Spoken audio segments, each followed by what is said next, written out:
तो दोस्तों देख सकते हो यार, आज हम देखने वाले हिंदी पे बहुत ज्यादा ही महत्वपूर्ण जीवन परिचय कन्हैया लाल मिश्र प्रभाकर जी का जीवन परिचय एकदम मस्त तरीके से देखेंगे कैसे आपको एग्जाम में लिखना है, जिससे आप हिंदी की कॉपी पे जो जीवन परिचय लिखो आपको उसमें पूरे पूरे नंबर मिले। ठीक है, एक चीज जान लो यार, जीवन परिचय लिखने का मेन तरीका होता है, अगर आप उस तरीकों को समझ गए तो आप जीवन परिचय में फुल पे फुल नंबर पाओगे। ठीक है, तो आपको उसे ही सीखना है और मस्त तरीके से समझना है। तो चलो शुरू करते हैं कन्हैया लाल मिश्र प्रभाकर जी का जीवन परिचय। तो देखो, जीवन परिचय लिखने के लिए सबसे पहले आप जिस भी कवि या लेखक का जीवन परिचय लिख रहे हो उसके कुछ महत्वपूर्ण पॉइंट आपको इस टाइप से एक कोष्टक में लिखने हैं।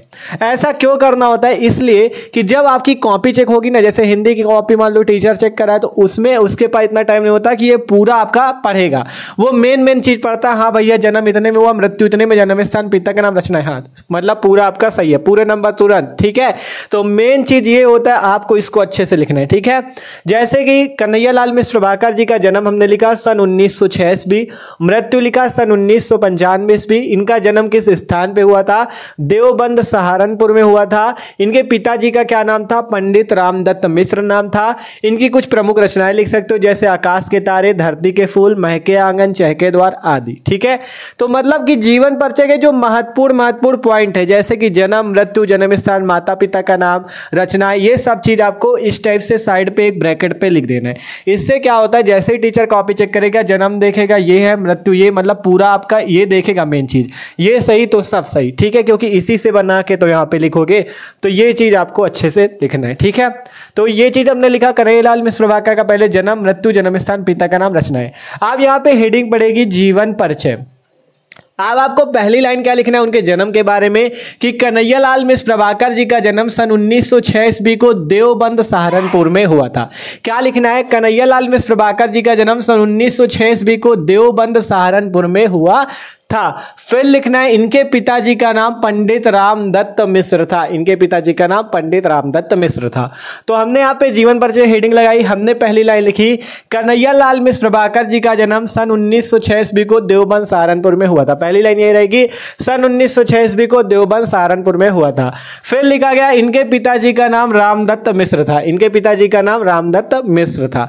अब इनके पिताजी का नाम पंडित रामदत्त मिश्र था, अर्थात ये पंडित थे तो ये पूरा पुरोहिताई भी करते थे।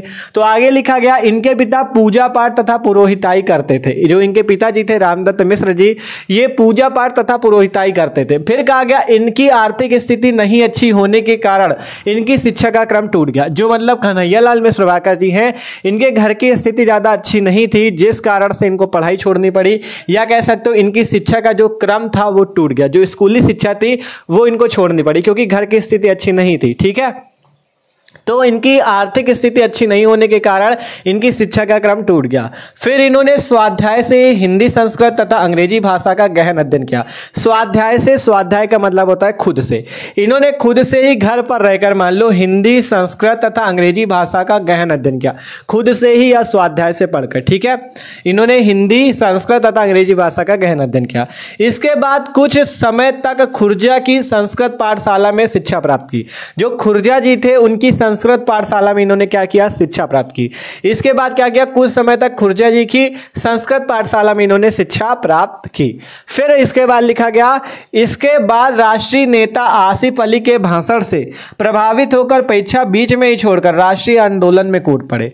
मतलब जो संस्कृत पाठशाला में शिक्षा प्राप्त कर रहे थे, इसके बाद राष्ट्रीय नेता आसिफ अली जो थे उनके भाषण से प्रभावित हो गए और परीक्षा बीच में ही छोड़कर राष्ट्रीय आंदोलन, जो उस समय राष्ट्रीय आंदोलन चल रहा था, देश को आजाद कराने के लिए जो राष्ट्रीय आंदोलन चलाया जा रहा था, उस राष्ट्रीय आंदोलन में ये कूद पड़े, अर्थात उसमें उतर गए, उसमें भी ये लग गए। ठीक है, इसके बाद जीवन पर्यंत देश की सेवा में स्वयं को अर्पित कर दिया। इसके बाद इन्होंने जीवन पर्यंत मतलब जीवन भर अपना देश को समर्पित कर दिया।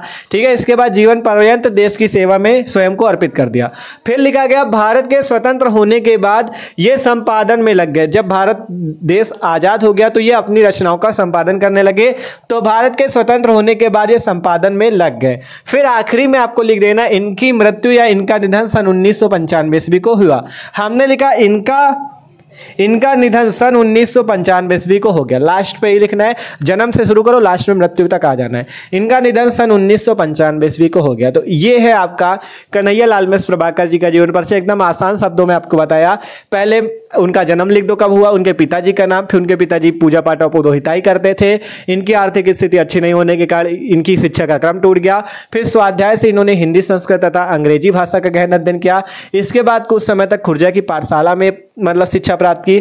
इसके बाद राष्ट्रीय नेता आसिफ अली के भाषण से प्रभावित होकर परीक्षा बीच में ही छोड़कर राष्ट्रीय आंदोलन में कूद पड़े।